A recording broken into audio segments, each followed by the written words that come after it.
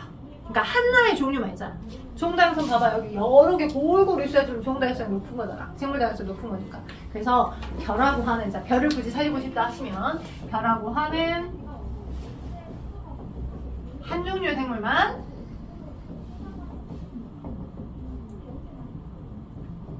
재배되기 때문이다.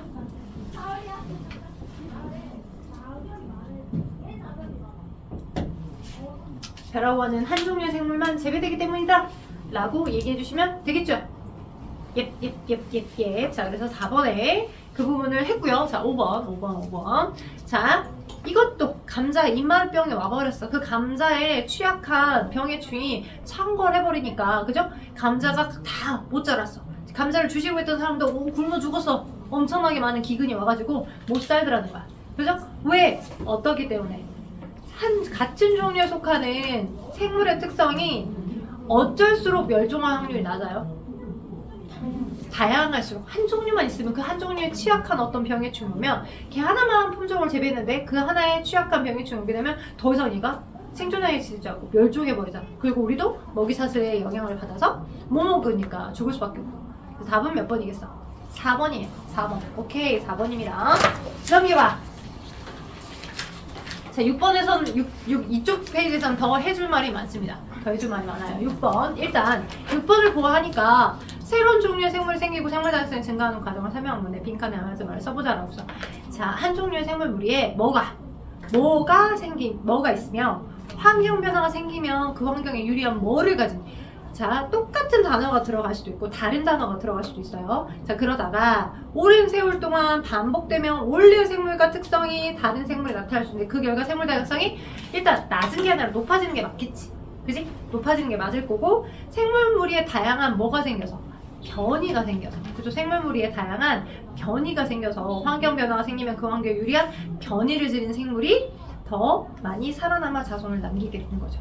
그죠? 그래서 기억과 니은은 변이 뭔가 차이점 달라지는 거 그지? 형질의 차이 그걸 우리 변이라고 한댔어. 변이는 형질의 차이 그지? 형질의 차이를 변이라고 한다는 거 기억하시면 될 것 같아요. 자 7번 변이에 대한 설명에서 옳지 않은 거 됐습니다. 변이에 대한 설명에서 옳지 않은 거 변이는 자손에게 전달이 될까 안 될까? 전달이 왠지 안 될 것 같지. 그러니까 봐봐 변이의 종류가 되게 여러 개야. 우리가 후천적으로 얻어진 형질의 차이 있죠. 그죠? 쌍꺼풀 유전되나요? 내가 없었는데 쌍꺼풀이 없었는데 그 은우님의 도움을 받아서 쌍꺼풀을 만들었어. 근데 내 밑에 있는 자식도 쌍꺼풀이 바로 태어나나? 안 받을 수도 있어. 물론 이제 아빠를 닮아서 쌍꺼풀을 갖고 태어날 수도 있겠지만 그지? 그러니까 자 전반적으로 자 변이라고 하는 것들은 여러 요소가 변이야. 후천적으로 얻어진 것도 변이고 내가 유전 정보의 조합에 의해서 가지고 있었는데 표현이 안 되고 있는 것도 변이일 수 있어. 그렇다고 해서 자손에게 전달이 안 되는 건 아니거든. 자 봐봐 자손에게 전달이 안 된다라고 하는 거 그지? 여기서 말하는 변이가 후천적인 것만 얘기하는 게 아니잖아. 오케이? 내가 가지고 있던 유전 정보의 차이 그걸 다 변이라고 하거든. 그지? 그렇기 때문에 1번이 틀려요. 자 2번부터 한번 읽어볼게.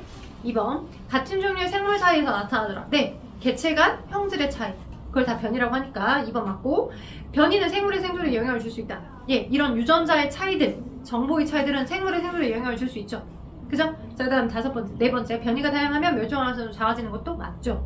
그다음 5번째 같은 부모를 둔 자손에서도 변이는 나타난다. 여러분의 누나 아니면 언니 그죠? 아니면 남동생 자 엄마 아빠가 똑같아요. 엄마 아빠가 다른 게 아니잖아요. 엄마 아빠가 똑같은데 거기 엄마 아빠 밑에 태어난 자식들도 나는 AB형인데 우리 언니는 A형이고 혈형도 다 달라. 그죠? 근데 겉에 이제 살아왔던 환경이 유사하다 보니까 마치 좀 쌍둥이처럼 비슷하게 보이는 건 있을 수 있어도 그래도 성격은 달라. 우리 언니 완전 되게 남성스럽고 나는 좀 여성스럽게 약간 크긴 컸거든요. 요거 뭐 머리카락의 길이도 다르잖아요. 그죠? 언니는 단발이고 난 좀 길고 이런 식으로. 그렇기 때문에 뭐야? 같은 부모를 준 자손에서도 변이는 나타나잖아요. 맞아요. 다 맞는데 1번 봐봐. 자손에게 전달이 안 되는 게 아니라 이 생식세포의 조합에 의한 거니까 전달이 됩니다. 선생님 아까 안 된다면서 안 되는 편의도 있지만 되는 편의도 있기 때문에 이걸 단정 지을 수는 없는 거야. 답은 1번이야. 8번. 자, 8번은 전에 얘기했던 것들 중에 자, 어떤 부리 모양이 다양했던 핀치새가 있었죠. 갈라파고스 군도의 핀치새가 부리 모양이 원래 다 다양했어. 부리 모양을 결정해준 유전자가 다 다르게 있었던 거야. 뾰족한 부리, 아니면 긴 부리, 아니면 이렇게 끝이 뭉툭한 부리. 그런 식으로. 그죠?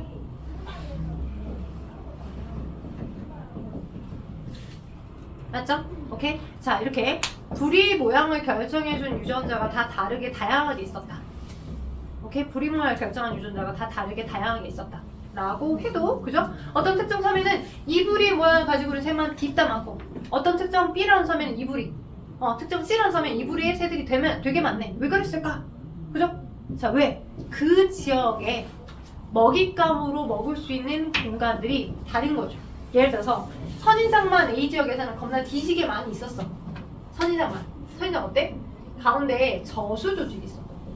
물을 담아둘 수 있는 저수 조직. 그리고 가시처럼 뾰족해. 그지?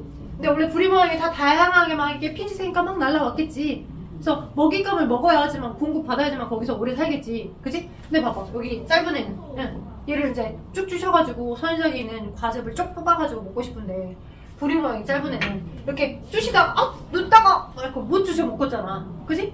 못 먹겠잖아. 부리 모양이 짧은 애들은. 예, 눈 주셔 까시고요. 그러니까 나는 차라리 죽겠다 싶어서 이 선인장을 안 먹고 다른 과일 같은 걸 먹는 게 낫겠다 싶어서 과일이 많은 다른 지역으로 날아가서 거기에서 손쉽게 먹을 수 있는 먹잇감을 획득했을 수 있을 거야. 오히려 부리 모양이 되게 길고, 그죠? 긴 얘네들이, 그죠? 쉽게 여기 즙을 빠져 먹을 수 있겠잖아. 그래서 무엇을 먹잇감으로 할 수 있는 환경이었냐에 따라서 그 환경에 먹잇감으로 먹을 수 있는 걔네들의 부리 모양을 가진 새들만 거기에 오래 살아남고 거기서 또 새끼 낳고 해가지고 그 섬에는 그런 부리 모양을 가진 애들만 많이 있더라. 이거거든요. 그게 자연선택설이에요. 자연선택설. 오케이? 다양한 유전조가 있었는데 달라진 환경 조건에 내가 대처 가능한 달라진 환경 조건에 살아남을 수 있는 정보를 가지고 있는 얘네들만 거기서 살아남아서 계속 그들끼리 생식에 참여한 결과 그 섬에는 그런 부리 모양을 가지고 있는 새들이 많아진 거예요. 오케이? 그게 자연 선택설이에요. 핀치새.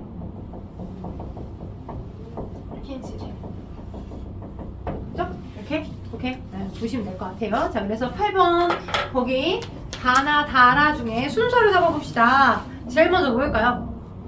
나가 먼저예요. 부리 모양에 자, 부리의 모양과 크기에 살짝 변이가 다른 부리의 모양을 가지고 있는 한 종류의 새가 있었고 그 다음 뭐예요? 일부가 크고 딱딱한 씨앗이 많은 섬에 살게 됐어요. 씨앗을 깰 수 있을 만큼 조금 더 크고 단단한 부리를 갖는 이는 더 살아남아서 거기서 자손을 계속 증대를 시킨 거고 못 살아남겠다 하면 굶어 죽기 전에 다른 곳에 날아갔었어야지. 그지? 그래서 이 과정에서 오랜 세월이 반복돼서 크고 단단한 부리를 가진 새로운 종류의 새가 그 섬에 오래 살게끔 된 거죠. 되죠? 그 순서를 잡아보시면 되고 그 큰 흐름을 그 옆에다 적어줘. 다 자연 선택설. 그죠? 자연 선택설. 옆에다가 자연 선택설 한번 적어줘 보세요. 자연 선택설.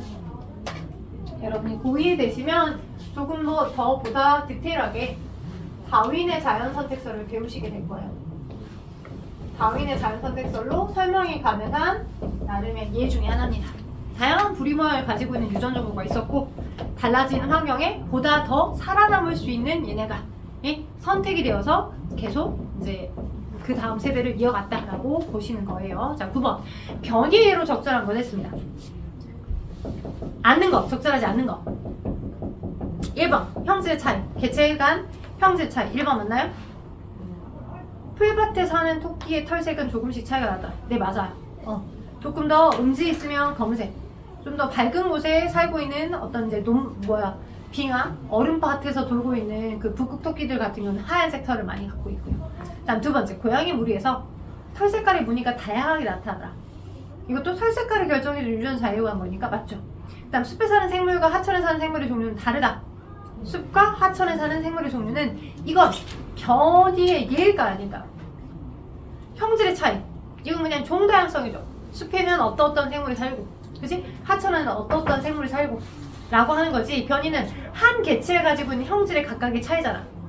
꼬리 모양이 긴 거, 꼬리 모양이 짧은 거. 오케이? 눈썹이 어떤 거? 뭐 하나의 뭐 무당벌레에서 무당벌레의 무늬가 어떠냐, 그지? 점박이 무늬냐 아니면 민무늬냐 뭐 이런 거, 그죠? 그렇기 때문에 9번의 답은 3번이 변이의 종류가 아닙니다. 틀렸을 수 있어. 변이의 예로 옳지 않은 거 옳은 거를 고르기가 어려울 수 있어. 하나의 같은 유전자에 대해서 유전적 다양성 알고 있느냐 아니냐 차이야. 자, 10번 여우입니다. 품종은 여우예요. 여우, 그죠? 여우인데 똑같은 여우임에도 불구하고 좀 더 통통한 아이랑, 그죠? 좀 더 날렵한 아이가 있어요. 그리고 귀의 길이가 더 크고 귀의 길이가 더 짧은 아이가 있어요. 그죠? 자, 우리 사람도 마찬가지입니다. 얘들아, 우리는 이제 정원동물이긴 하잖아. 그래서 스스로 내 몸에서 열을 발생하는 양, 뭐 열을 발산시키는 양을 조절해가지고 체온을 조절할 수 있어. 더우면 땀을 많이 흘리고, 물이 땀으로 빠져나와가지고 물기가 막 기화가 될 때 내 몸에 많은 열을 뺏어가거든. 일반 다른 액체들보다 훨씬 더 기화열이 높아. 기화될 때 흡수돼야 되는 열이 높아. 여러분 기화 알죠? 기화. 상태 변화 지금 배우고 계시죠? 이제 곧 들어가려나? 어떤 물질은 항상 평생 그 상태를 그대로 유지한가요? 고체는 항상 그대로인가요? 얼음은 평생 그대로 얼음인가요? 아니죠. 얼음에 녹는 점만큼의 에너지가 흡수가 되면 액체로 바뀔 거고, 그죠? 물이 될 거고, 물을 내가 끓여주면 눈에 보이지 않는 수증기로 되죠. 그쵸? 상태는 달라집니다. 맞죠? 오케이? 상태는 달라져요. 그런데 얘네들 만약에 북극여우를 이제 잘 포장해 와서 배달해 와서 북극여우를 어디로? 사막 지역으로 갔다라고 하자. 그럼 하루아침에 귀가 이렇게 자라날까? 사막여우처럼? 원래 종 자체가 내가 가지고 있는 품종 유전자의 특징이 있으니까 하루아침에 귀가 이렇게 자라나진 않겠지. 그지? 그지? 그런데 왜 얘네들은 사막 지역에 살고 있는 애는 귀가 이렇게 길고, 그죠? 북극에 살고 있는 얘는 귀가 짧으면서 몸이 또 뚱뚱할까? 왜 그럴 것 같아? 그 사막용 그 귀 커가지고 뭐 열 내려고 뭐라던데. 유사해요. 똑같아요. 여러분이 우리 몸의 정원동물이니까 스스로 나름 열 발생량을 조절하는데 열 발산량을 조금 더 디테일하게 조절이 돼야 돼. 우리는 이제 약간 학습된 경험이 있으니까 바깥이 추워진 겨울이 돼. 그리고 대뇌가 있고 지능을 갖고 있으니까 생각을 하잖아. 밖이 너무 추운 것 같아. 그럼 어떻게 해? 여러분 스키 타러 갈 때 그냥 평상시처럼 패딩 하나 입고 가? 슬로프 타야 되는데 슬로프 탈 때 막 찬바람이 막 그냥 기다기를 막 겁나 싸닥으로 겁나 때린 것처럼 느껴지잖아. 너무 춥잖아요. 어찌해야 돼? 최대한, 그지? 둘둘둘 싸매거나 모자를 쓰거나 뭐 요즘 막 이렇게 후드를 쓰거나 아니면 이렇게 귀마개를 따로 하거나 그러잖아요. 그리고 이제 스키 탈 때 슬로프에서 막 눈 밭에서 햇빛 받으면 망막이 변성될 수도 있어. 너무 큰 빛이 하얘니까 반사된 그 눈이 너무 망막을 때려가지고 눈의 시력이 나빠질 수도 있거든. 그래서 항상 곡을 쓰잖아. 최대한 우리 몸의 말단부를 적게 노출시키죠. 그게 열 발산량을 조절하는 거야. 오케이? 그래서 열 발산량을 우리 몸의 말단부의 크기를 조절해서 열 발산량을 조절합니다. 열 발산량을 조절해요. 열 발산량. 그래서 봐봐. 자, 더울 때 내 몸에서 만들어진 그 열을 얼마나 잃게 할 것인가. 더울 때는. 추울 때는 그 열이 최대한 바깥이 너무 추우니까 못 들어오게끔 해야 되겠지. 추운 그 온도가. 열 발산량을 낮추는 거야. 여러분이 목도리 싸매고, 그죠? 후드 여기 폴라 여기까지 매고, 그지? 후드 여기까지 하고 막 이렇게 귀 가리고 그냥 눈만 빼끔 내놓고. 선생님도 추우면 조금 약간 약간 뭐라 그러지? 고급져 보이진 않지만 거의 긴 목도리를 바람 많이 불 때 이렇게 2번 뒤집어 써서 귀까지 덮고 다니거든요. 출퇴근할 때 거의 집이 수원지구여서 걸어서 왔다 갔다 해요. 근데 이렇게 하면 눈만 빼끔 내놓고 하면 따뜻해요. 이상하게 여기가 추워도 여기만 따뜻하면 따뜻하더라고 나는. 전생이 개였나봐. 아무튼 막 이렇게 뒤집어 쓰고 그러니까 이제 최대한 말단부를 가리는 거죠. 가리는 거야. 그래서 열 발산량을 낮추는 거야. 그러게끔 하기 위해서 귀가 어때? 작잖아. 겨울에 살고 있는 북극지역에 살고 있는. 근데 더운 얘네들은 귀를 이렇게 키워. 그래서 여기 이제 모세혈관을 통해서 혈액이 흐를 거 아니야? 많이 흐르면서 내 몸의 체의 열을 바깥으로 이렇게 많이 발산을 시켜줘. 빼서 버려주는 거야. 돼요? 그래서 더울 때는 열 발산량을 높이게끔 하기 위해서 말단부를 키우는 거야. 말단부를 키웁니다. 오케이? 추울 때는 말단부를 감소시키는 거. 근데 하루아침에 얘가 말단부가 감소되는 건 아니겠잖아. 아예 유전 정보 자체에서 귀 크기가 좀 작은 형태의 정도로 고정이 되어 있었던 거지. 그죠? 내가 더운 곳에서 추운 곳으로 갔다고 해서 바로 귀가 딱 작아지거나 그러진 않는다고요? 오케이. 자, 그래서 10번에 그럼 다음 몇 번일까요? 10번 답은? 2번 온도 아닐까요? 추위, 온도와 관련된 거겠죠. 2번입니다. 2번. 똑똑합니다. 틀린 친구도 있네요. 자, 그래서 2번이에요. 2번. 관련 있는 거 2번이고요. 자, 11번. 여기 지금 갈라파고스 제도에 살고 있는 굉장히 긴 목의, 그지? 거북입니다. 거북이. 유난히 목의 길이가 길어요. 자, 얘는 목의 길이가 대부분의 거북이들은 목 길이가 조금 그래도 안 나왔을 때보다 나와 있게 되면 목이 좀 길게 나오죠. 근데 유난히도 얘는 목이 되게 길더라는 거야. 그러면 이 아이의 목 길이가 긴 거에 대해서 관련 있는 설명으로 옳은 거 옳지 않은 거 물어봤어요. 오케이? 옳은 거 옳지 않은 거 우리가 자 생각해보자.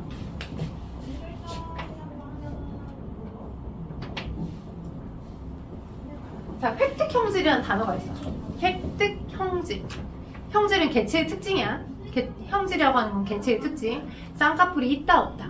그죠? 내가 쌍꺼풀이 없었는데 수술을 통해서 쌍꺼풀을 얻었어요. 그죠? 쌍꺼풀이라고 하는 걸 후천적인 노력에서 얻어낸 거죠. 획득형질은 유전이 될까요? 안 될까요? 안 돼요. 안 돼요. 획득형질은. 그죠? 예를 들어서 이 바다거북의 목 길이가 되게 긴 거를 이렇게 설명하게 되면 맞을까 틀릴까? 원래 얘가 목의 길이가 짧았는데 짧은 곳에 있는 얘네들의 먹잇감을 야 열심히 주워 먹다가 다 먹어버렸어. 낮은 지역에 있는 먹잇감을. 근데 먹고는 살아야 얘가 생존을 할 거 아니야. 그래서 막 밤부터 수련을 한 거야. 목을 막 늘리게끔 막 수련을 해가지고 윗지역에는 걸어도 먹어야 되겠다 먹어야 내가 살지 하고서 막 수련해서 늘려가지고 목 길이가 길어져서 위에 있는 것들을 열심히 먹었어. 돼요? 그래놓고 이 목 길이가 길어진 형질은 그 다음 세대에 전달이 될까 안 될까? 네, 안 돼요. 안 돼요. 테니스 선수가 오른손을 많이 사용하거든요. 왼손보다 오른손에 근육이 더 많이 발달되어 있어요. 그렇게 해서 그 테니스 선수가 결혼해서 자식을 태어나게 했을 때 그 자식이 오른손 팔뚝만 굵게 태어나지는 않거든요. 그래서 획득형질이 유전이 되지 않는데 획득형질이 유전되는 것처럼 설명한 거 그러면 이건 맞는 설명이 아닙니다. 그래서 거기 보시면 기억 봐봐. 갈라파고스 군도에 있는 땅거북은 조상의 목 길이에 조금씩 다른 변이가 있어서 어떤 건 짧은 목 길이를 결정해준 유전자, 긴 목 길이 아니면 중간 목 길이를 결정해준 유전자가 있었을 거다 라고 하는 건 맞아요. 유전자가 원래 있었다는 거니까 변이가 있었고 니은 목 길이 특성은 자손에게 전달이 됩니다. 이것도 맞습니다. 근데 디귿 읽어봐. 자, 높은 곳에 있는 먹이를 먹으려고 얘네가 목 길이를 막 길게 늘어지게 노력한 결과 목의 길이가 길어졌다라고 표현하면 획득 형질이 유전되는 것처럼 설명했기 때문에 맞는 거다 틀린 거다? 틀린 거다. 오케이. 자, 잠깐 쉬셨다가 우리는 새로운 단어를 들어갈 거고 그 새로운 단어 넘어해서 나머지를 조금 더 해보도록 할게요. 좀만 쉬었다 합시다. 오른쪽 페이지는 숙제로 여러분이 풀어오셔야 되겠고 생물의 분류를 한번 가보자. 생물의 분류. 그래, 그렇다면 엄청나게 다양한 생물이 있다.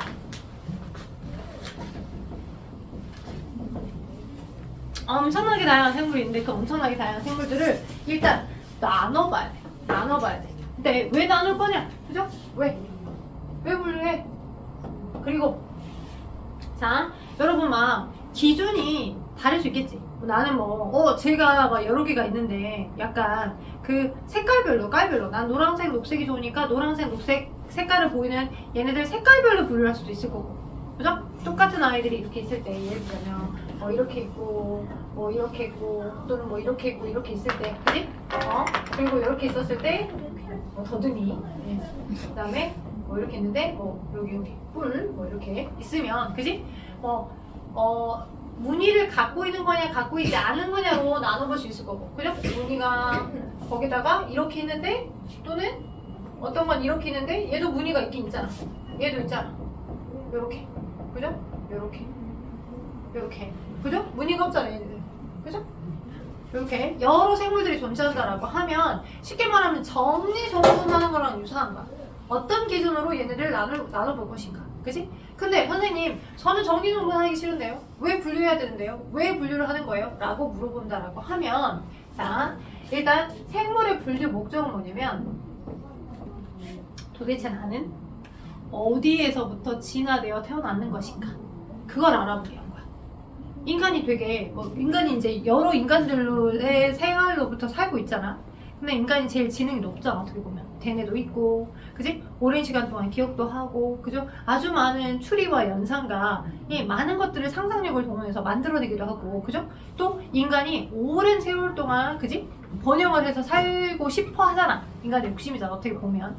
그러면 이제 나는 어떠한 형태들로부터 이렇게 발전되어 왔고 진화되어 왔는지가 궁금했던 거지, 그지? 그래서 진화의 흐름을 파악해보기 위해서 처음에는 분류를 한 거야. 그 진화의 흐름을 파악한다는 의미를 조금 고급진 표현으로 뭐라고 표현하냐면 생물간. 자, 진화의 흐름을 파악한다는 의미는 이해되시죠? 어떤 식으로 해서 누가 누구로부터 점점 달라져서 이렇게 우리가 태어났는지, 그지? 그걸 진화의 흐름이라고 해. 괜찮아? 내 얘기 듣고 있지? 스스로 먼저 풀면 안 돼, 그지? 자, 이 얘기 들어줘. 간단해, 설명은 간단해. 진화의 흐름을 파악하기 위한 흐름의 목적으로 생물을 여러 개를 분류를 한 거야.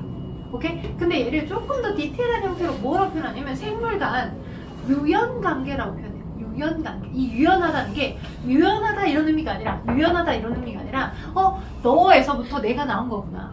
쟤로부터 얘가 뿔이 나오고 있기 때문에 나도 뿔이 있으니까 얘가 먼저 뿔을 만들어내서 나는 얘로부터 태어난 거구나 라고 하는 어떤 전후좌우 관계, 이걸 알아보는 게 생물의 유연관계로 얘기할 수 있어요. 오케이? 그래서 분류의 목적은 뭐다? 진화의 흐름을 파악한다? 이런 거랑 비슷한 의미로 생물 간 유연관계를 파악하기 위한 생물 간 유연관계를 파악하기 위한 유연관계.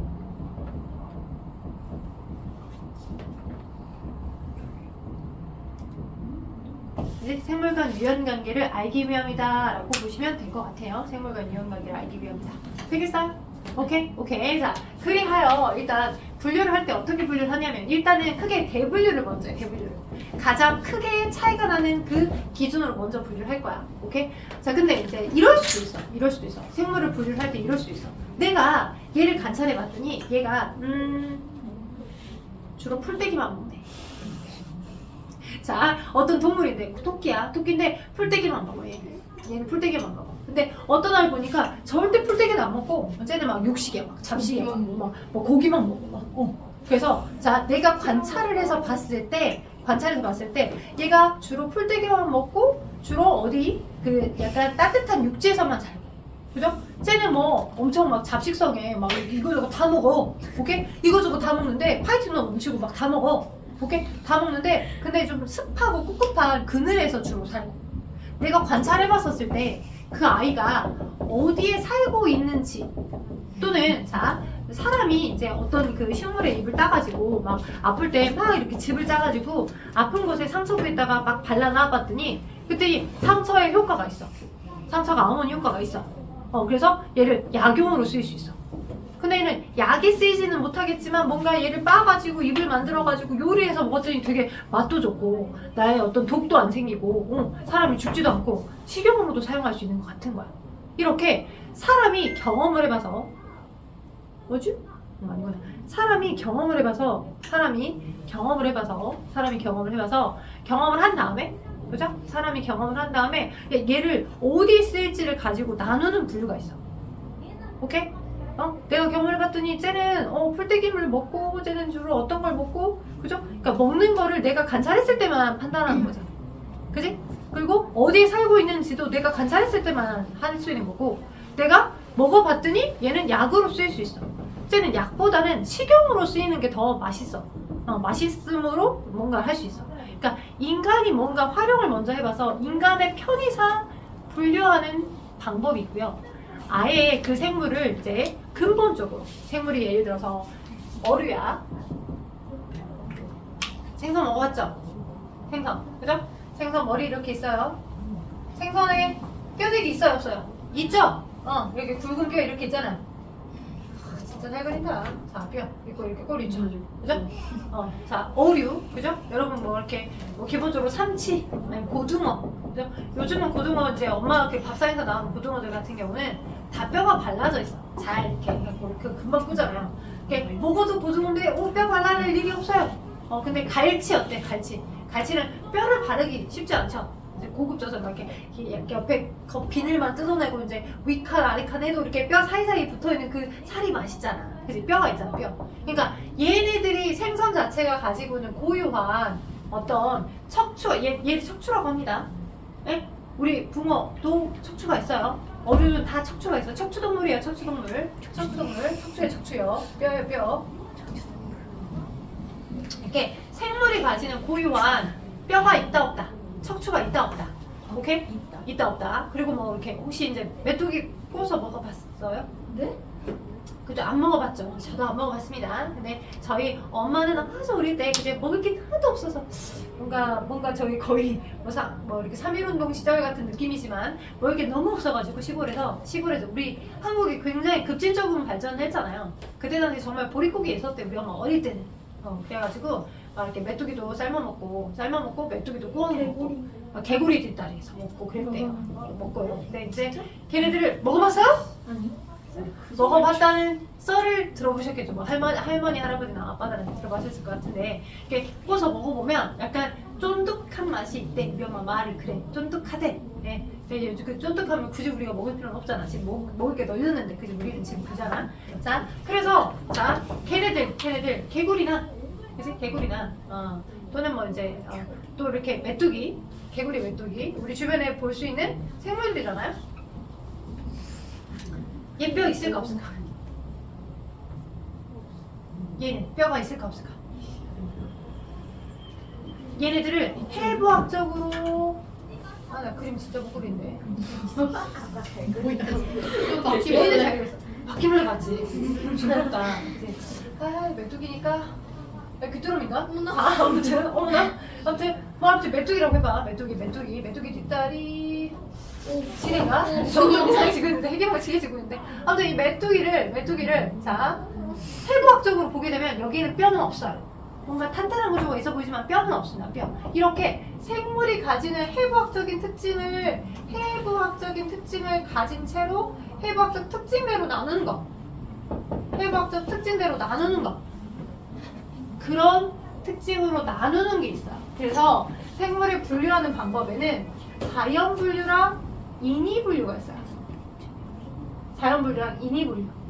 자, 선생님이 봐봐. 아까 얘를 관찰해봤더니 쟤는 주로 습한 곳에 살고 얘는 주로 이렇게 뭔가 고시고시한 따뜻한 육지에만 살고, 그래?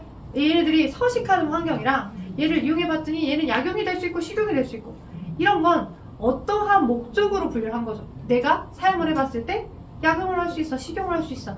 그죠? 이런 분류는 자연 분류일까, 인위 분류일까? 네, 인위 분류. 인간의 어떤 목적을 가진 채로 내가 사용할 수 있겠어, 없겠어, 이런 형태로 나눈 거니까. 그건 인위 분류예요. 근데 너를 해부학적으로 해부를 해서 봐봤더니 뼈가 없네? 뼈가 있네? 넌 무척추동물이네? 넌 척추동물이네? 그지? 넌 더듬이가 있네? 넌 더듬이가 없네? 부리가 있네? 이렇게 생물이 가지는 고유한 특성으로 나눈 거, 그걸 우리 자연 분류라고 하는 거죠. 오케이? 그래서 서식지 환경, 그죠? 약용이나 식용 여부로 나눈 거를 우리는 인위 분류라고 합니다. 되겠어? 오케이? 이제는 자연 분류. 오케이? 자, 그러면 생물 간의 유연관계, 그죠? 진화적 거리관계를 알아보려고 하는 분류에서 필요한 건 인이분류겠어요? 되게 웨이브 잘 치죠? 인이분류겠어요? 자연분류겠어요? 네, 자연분류예요.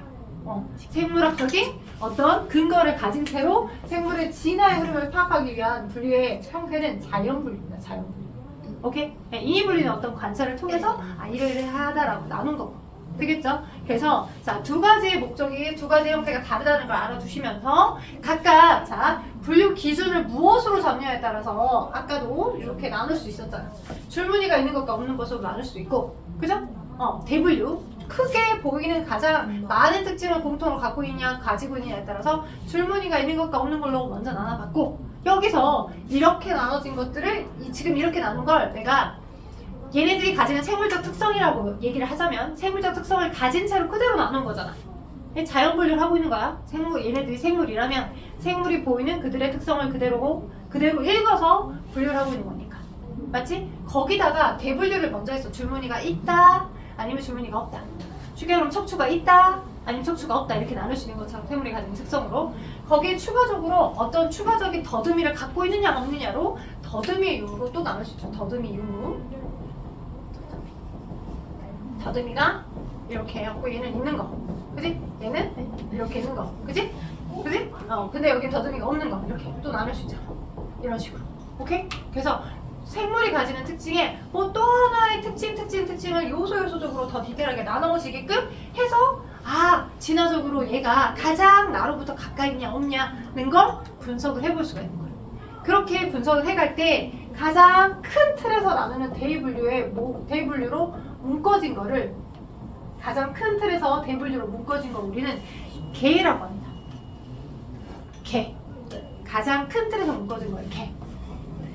오케이? 그리고 더 하나씩 세부적으로 디테일하게 막 나눠서 디테일하게 조금만 나눠가지고 가장 분류의 최소 단위를 우리는 종이라고 해요. 종. 가장 큰 부류가 되고 가장 하나하나가 자, 우리가 전 시간에 얘기했었죠. 노새는 종이라고 얘기할 수 있었어요? 없었어요? 없었어요. 왜 없었어요? 노새는 노새들끼리 왜 없었어요? 저는 안 배웠어요. 안 배웠어요. 거기 영상 안에 있었을 건데 잘못 들었어요. 잘못 들었어요. 왜 또? 소리가 너무 작았어요. 소리 왜 작게 들었어요? 크게 틀어놓고 가지. 에어팟을 끼고 있어서 귀청이 떨어져 나갈 뻔했어요. 그래요. 그래서 좀 줄였더니 소리가 잘 안 들려서 너무 많이 줄였구만. 걸어다니면서 들었구만. 아니, 가끔 집에서 들었어요. 가끔 제 영상을 ASMR 마냥 틀어놓고 잠을 독려하기 위한 그 목적으로 틀어놓는 애들이 있어요. 네, 나 들어보다 보면 잘 들리는데 희한하게 이제 말이 이렇게 어조가 이렇게 텐션이 왔다리 갔다리를 많이 안 하다 보니까, 그죠? 집중을 막 하다 보면 잠이 오나 봐. ASMR. 나도 그냥 슈카를 좀 일부러 좀 틀어놓는 편이긴 하거든. 희한하게 재밌거든, 슈카가 말하는 게. 근데 졸려. 희한하게. 잠이 솔솔 와. 그런 건데, 여튼 거기 영상에도 나와 있었어요. 자, 노새는 종이라고 할 수 있어요? 없어요? 없어요. 없어요. 왜 없어요?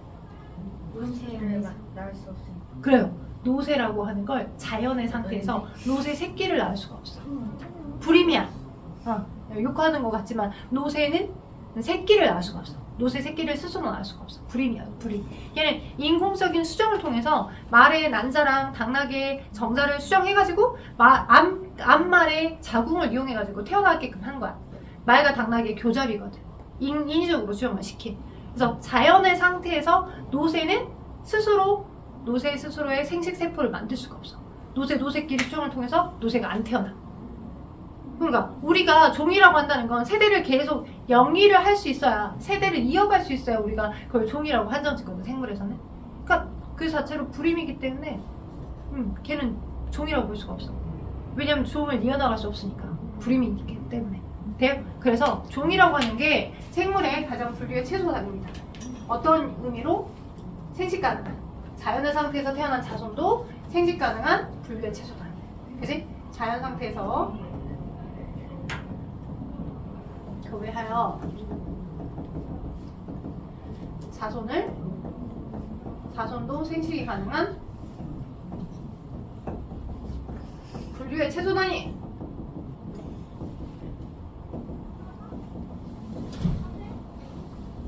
우리는 종이라고 해요. 오케이? 오케이? 그러면서 동일한 종인데 어떤 큰 틀의 공통된 특성을 가지고 있으면 우리는 그걸 속이라고 합니다. 종이 가장 최소단이고요. 여러 속들을 공통으로 가지고 있으면서 또 하나의 더 큰 카테고리로 묶어질 수 있는 게 과예요. 그리고 여러 과로 묶어지면서 조금 더 큰 틀로 묶어질 수 있는 게 문이고요. 목이고요. 미안해. 목이라고 하는 특성을 가지면서 조금 더 큰 틀에서 묶어지는 게 강이에요. 그리고 여러 강들의 특성을 다 공통으로 아우르면서 더 큰 특성으로 나눠지는 게 문이에요. 문. 오케이? 그래서 여러분이 기억하셔야 돼요. 가장 최소에서부터 최대까지. 최소에서부터 최대까지. 종속, 가목, 강문, 개. 이 순서의 흐름으로 확장이 됩니다. 오케이? 종속, 과목, 강문, 개. 우리는 자 어디에 속하냐면 사람 종이에요. 사람 속, 사람 과에 속합니다. 사람은 유일하니까. 오케이? 근데 여기가 자 포유강에 들어가면서요. 포유강. 포유류니까요. 포유류. 그죠? 너를 위한 그 포유가 아니라 그죠? 포유가 아니라 포유류. 그죠? 새끼를 젖을 키워서 태어나게 하는 게 포유강이거든요. 그러니까 유대강이라고 하는 건 혹시 알아요? 그 캥거루? 캥거루는 새끼를 어디 주머니에다가 넣어서 키우잖아요. 그 주머니 안에도 젖이 있잖아요. 그죠? 그런 걸 유대강이라고 해. 우리는 걔네들을 계속 키워서 이렇게 젖에다가 키워서 먹여서 이렇게 키우진 않잖아요.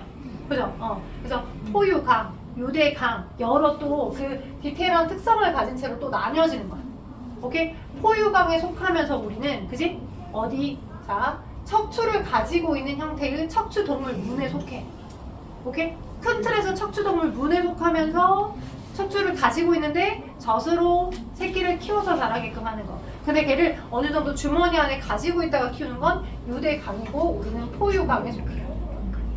이렇게 그런 식으로 좀 달라지겠지. 포유강에 속하면서 영장목, 그죠? 생명을 길게 영위할 수 있는 영장목에 우리는 속하며 사람과 사람 속, 사람 종에 들어가는 거야. 근데 이렇게 약간씩 달라요. 호랑이, 그다음에 고양이, 사자 이런 게 카테고리가 조금씩 더 다를 수 있겠죠. 이런 걸 다루는 팁들을 여러분이 배우시게 될 거예요. 네. 오케이? 그러면서 일일이 종 디테일을 다 구분짓기는 힘들 수 있잖아. 그래서 큰 틀에 생물을 분류하는 5개의 가장 큰 외적인 특성으로 나눌 수 있는 5개 분류 체계를 다음 시간에 배울 거거든요. 오케이? 그러면 하나하나씩을 조금 더 예를 들어서 한번 설명해 볼게요. 개를 들어가기 전에 5개 분류 체계를 배우기 전에 여기를 한번 봐보자고. 예를 들자면 책 지금 몇 쪽이죠? 84쪽이에요. 네, 84쪽.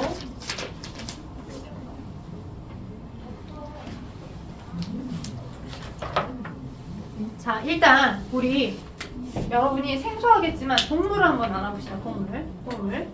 일단은 여기 7번 한번 봐봐. 자, 크게 개들에서 아주 디테일하게 큰 굵직굵직한 특성으로 여러 생물과 미생물들, 많은 식물들, 동물들, 여러 생물들이 있을 때 그 굵직굵직한 특성으로 어떻게 나눌 수가 있냐면 크게는 스스로 양분을 만들어낼 수 있는가 없는가.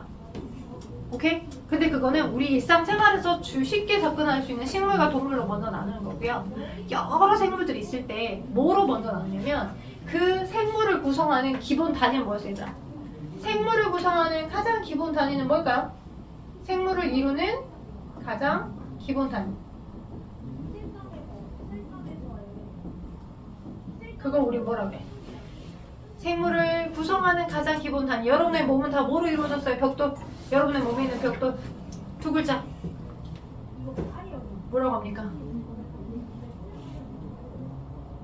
원소들도 여러 원소계의 결합으로 화합물을 만들었고 그 여러 화합물이 모여져서 생명을 영위하는 기본 시스템? 혹시 세포라고 들어봤어요? 세포? 여러분의 몸은 세포들로 이루어져 있어요. 세포가 고유하게 생명체라고 하는 시스템을 이루는 가장 최소 단위야. 세포들이 모여서 조직이 되고 기관이 되고 개체를 형성해. 그지? 근데 그 세포도 세포의 진화 과정을 분석을 해봤더니 조금 덜 진화된 형태의 세포, 원핵세포야. 조금 더 많이 진화된 형태의 진핵세포 두 종류로 나눌 수 있어. 오케이? 자, 원핵세포와 진핵세포 두 종을 나눌 수 있어. 원핵은 이 원이 으뜸원이 아니에요. 으뜸원이 아니라 원시할 때 원이야. 원시 구조의 세포, 원핵이에요. 오케이? 진화됐다 할 때 그 진이에요. 그래서 원핵세포는 어떤 형태냐면 이 세포의 모습에 자신의 고유한 유전 정보들이 세포질에 펼쳐져 있어요. 이렇게. 세포질에 이렇게 펼쳐져 있어요. 한 개 세포로 이루어지고 대부분. 오케이? 근데 진화된 형태의 세포가 되면 될수록 자신의 유전 정보들을 딱 고유한 방에다가 담아두고 야 너는 유전 정보를 저장만 해. 그 외 나머지 공간에선 내가 물질대사하고 막 화학 반응하고 막 복잡하게 뭔가 많이 할 거야. 이런 식으로 핵이라고 하는 공간이 생겼어. 오케이? 너는 얘가 있고 너는 핵이라고 하는 공간이 생겼어. 너는 핵이 있어. 얘는 핵이 없어. 핵이라고 하는 걸 들어보셨나요? 지금 방금 저한테 처음 듣나요? 세포가 세포답게 기능을 하기 위해서 모든 명령어를 담아서 가지고 있는 거. 예? 그 공간이 핵이야. 진핵세포는 핵이 있어. 원핵세포는 핵은 없어. 핵은 없지만 이렇게 해라 저렇게 해라 어떤 식으로 새끼를 낳으라고 하는 유전 정보는 있어. 이게 유전 정보야. 유전 정보를 뭐라 할까 얘들아? 유전 정보. 혹시 DNA라고 들어봤니? DNA? 네, DNA라고요. DNA라는 유전 정보, DNA라는 고유한 유전 정보는 각각 다 있어. 정보는 있는데 그 정보를 별도의 방. 쉽게 말하면 너네들이 이제 동생이 있어. 근데 동생이랑 따로 딴 방을 쓰는 게 아니라 같은 방 쓰고 있는 거랑 똑같다. 싫어. 자, 고유한 방이 없어. 네, 나만의 고유한 방이 없이 그냥 막 거실이 내 집이야, 내 방이야. 뭐 이런 거야 지금 원핵세포는. 네? 거실이라는 넓은 공간이 내 그냥 방이야. 내 나만의 별도의 공간이 없는 상태. 근데 핵이라고 하는 유전 정보, 핵 유전 물질, DNA라는 유전 물질 담아둔 별도의 공간은 있는 상태가 조금 더 질서정연하고 정리정돈되어 보이죠? 그게 진핵세포. 그죠? 그러니까 자, 이 둘 중에 그죠? 둘 중에 좀 진화된 형태가 얘겠죠. 진핵세포겠죠. 그래서 진핵세포들로 구성되어 있는 생물에 4개 분류 체계가 있고 원핵세포로만 되어 있는 생물이 있어요. 그게 세균들이야, 세균들. 혹시 대장균 들어봤어요? 대장균? 대장균? 여러분 대장균 여러분 몸속에 있어요, 없어요? 있어요. 유익균이라고 해서 여러분의 대장에 같이 공생하고 살고 있을 때는 얘가 유익한 역할을 해줘. 비타민 K 같은 것들을 스스로 만들어서 나에게 줘. 그리고 대장균이라는 유익균들이 대장이라고 하는 장소에만 살고 있을 때는 나의 이제 뭐 병들, 분해되지 않는 그 화학물질들을 막 분해시켜 주기도 하고, 네? 잘 똥이 만들어서 바깥으로 나가게 해준 역할도 해줘. 유익균이야. 대장균이 적당히 있을 때. 너네 아마 변비 심한 사람들은 뭐 이렇게 엄마가 유산균 먹으라고 하잖아. 그 유산균 안에 유익균, 유해균 뭐 여러 종류가 있을 때 유해균의 함량보다 유익균이 훨씬 더 많이 있어요. 우리가 변작용, 배변작용을 잘하거든요. 그걸 좀 넣어주는 거야. 유익균을 먹어주는 거야. 유산균 먹는 게. 그지? 이제 그것들이 대장까지 살아남아서 기능을 하면 좋은 거고 원래 내 자체에 그런 유익균들이 많이 있어야 돼. 오케이? 근데 막 이렇게 막 패스트푸드 많이 먹고 그죠? 막 그러면 유익균들보다는 유해균들이 좀 많아지죠. 관리가 안 돼서 변비가 좀 생기죠. 쾌변하신가요? 여자분들 좀 우리는 쾌변하신가요? 하루에 한 번씩 똥 싸신가요? 변비인가요? 아니요. 못 싸요. 저 변비 때문에 학교 못 갔어요. 아 진짜로요? 안타깝다. 변비 진짜 너무 슬퍼요. 너무 내가 싸고 싶은데, 그지? 싸고 싶은데 나는 변비가 아니거든요. 나는 변비가 아니라 내가 원하면 하루에 한 번은 그래도 싸. 남자들은 근데 하루에 한 번 싸지 않지. 자주 싸잖아. 그냥 똥의가, 똥이가 뭐야? 변의가. 똥이 조금 너무 거창스럽고 변의가 뭘 먹으면 바로 와가지고 바로 싸러 가는 느낌들이 남자들은 직장이 짧아요. 대장의 길이가 짧아서 위에서 밀어주면 그냥 바로 나오고 싶고 밀어주면 바로 나오고 싶어서 그래요. 여자는 직장의 길이가 일반적으로 남자보다 좀 길어요. 길고 그리고 이제 막 심리적인 거가 많이 작동해. 근데 그 심리를 내가 좀 타파해야 돼. 분명 뭔가 오셨는데 그분이 오셨는데 나 여기 좀 더러울 것 같아서 못 살겠어 하면 참아져 버려. 그래서 그 똥 나가는 찰나를 놓쳐버리면 아씨 배는 묵직한데 네, 너무 잘 알죠? 자 왜냐? 우리 엄마랑 언니가 아주 오래된 변비입니다. 일주일에 한 번 싸고 2주일에 한 번 싸요. 징해 불어가지고 냄새 미안해. 자 냄새가 장난 아닙니다.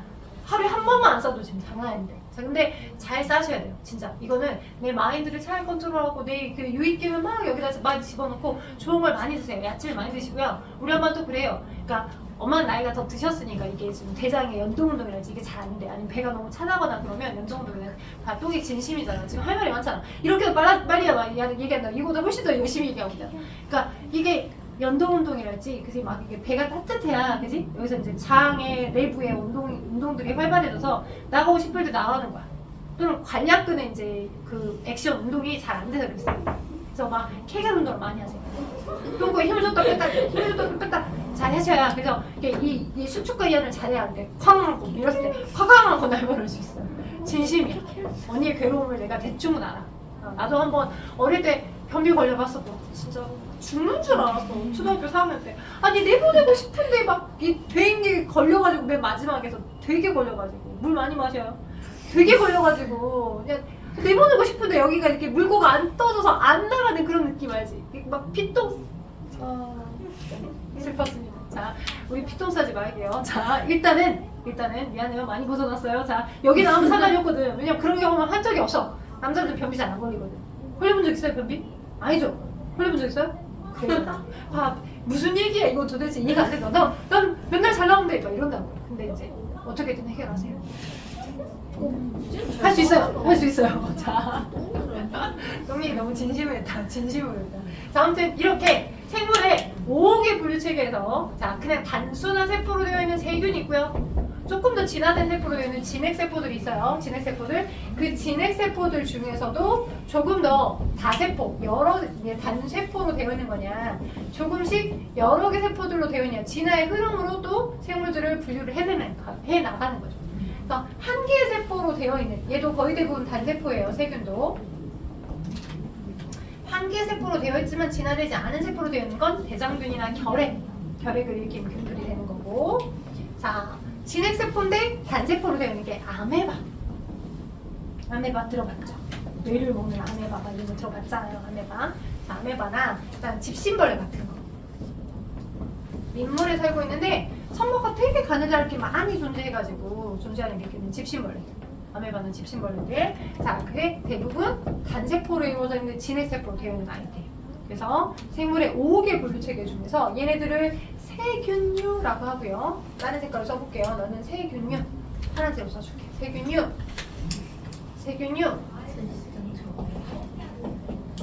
얘네들은 원생 생물계라고 해요. 원생 생물계. 그리고 자, 진핵세포로 되어 있는데 조금 더 다세포성이면서 포자로 번식하는 아이들. 포자. 근데 포자로 번식하는데 얘는 스스로 광합성 못해. 스스로 양분 합성 못해. 영록체가 없어서 스스로 양분 합성 못해. 포자로 번식하긴 한데, 그리고 다세포성이긴 해. 그래서 균사나 균체로 번식해요. 균체로. 오케이? 그게 뭐예요? 얘가 균류예요. 균류. 선생님이 이 균류의 균하고 이 세균류의 세균하고 똑같은 말이야. 달라요. 얘는 곰팡이성이야. 곰팡이 알죠? 곰팡이. 포자로 번식하죠. 곰팡이 핀 거에 주변에 곰팡이 겁나 빠르게 퍼집니다. 그죠? 아까 무좀 있잖아요? 그럼 무좀 겁나 빠르게 퍼져요. 무좀 있는 사람의 양말을 내가 신었다. 무좀균이 옮을 수도 있어요. 좋지 않아요. 그죠? 네, 곰팡이에 의해서 번식되는 것들은 포자로 번식하기 때문에 분류해서 써야 됩니다. 그죠? 혹시 나중에 남자친구 사귈 때 남자친구가 군대 갔다 와서 무좀을 얼마 왔다. 그러면 내 쓰레빠를 그 남자친구에게 빌려주면 안 됩니다. 네. 자, 무좀 노노노. 자, 그래서 곰팡이 같은 종류죠. 그죠? 곰팡이. 포자로 번식하는 거. 버섯도 균류예요. 네? 자, 그리고 이제 뭐냐. 조금 더 많이 진화돼서 스스로 염록체를 가지고 있어서 광합성을 할 수 있는 아이들. 다세포성이면서 광합성을 할 수 있냐, 그러지 못하냐로 이렇게 크게 두 개로 나눠지겠죠. 너는 광합성을 할 수 있어. 근데 너는 광합성을 못하지만 스스로 양분을 합성하지 못하지만 먹어서 섭취할 수 있어. 그죠? 뭘까요? 다세포성이면서 진화된 세포이면서 스스로 광합성을 할 수 있는 거? 식물계. 그죠? 녹색이면서만 열심히 광합성을 할 수 있어요. 일단 너는 어때? 녹색이면서 광합성 못하는 동물계. 그죠? 양분을 먹어야지만 섭취가 가능한 거. 이렇게 크게 5개의 분류로 나눌 수가 있는 거예요. 되죠? 그죠? 1분밖에 안 남았어요? 자, 오른쪽 한번 풀어볼까요? 자, 오른쪽 85쪽 한번 여러분이 답을 1번부터 4번까지 한번 달아봐요.